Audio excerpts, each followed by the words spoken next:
So it's that time of year again. I call it high tick season. And many of you have been reaching out to me for help, unfortunately, with what to do after being bitten by a tick. And I just thought I'd take a second to remind you the best thing that you can do is to save the tick. I know it's tempting. I would want very much so to blowtorch it, throw it in the toilet, tape it to a grenade and launch it, whatever you think is going to be a good way to distract that tick.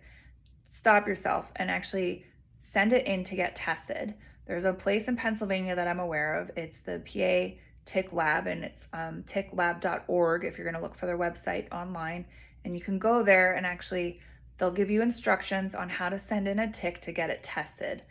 What I have found is that you can test a tick a lot more readily and easily to see if it's sick with any kind of tick-borne illness much more thoroughly than you can test a person.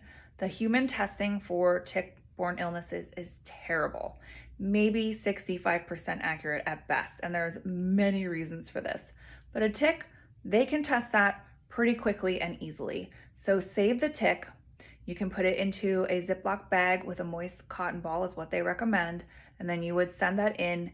You can pay a little bit extra. The standard testing is free for just basic Lyme and maybe a couple co-infections.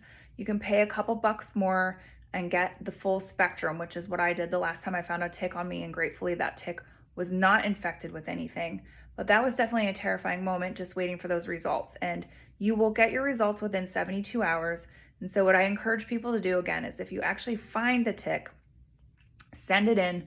And that way, when you get your results, you can go get antibiotic treatment if it is indeed infected. And if it's not, you don't need to do that, right? You know that you couldn't have contracted anything from that particular tick because it's not sick. But again, the testing for people is 65% best, 65% accurate at best, and it's only generally going to be looking for Lyme disease.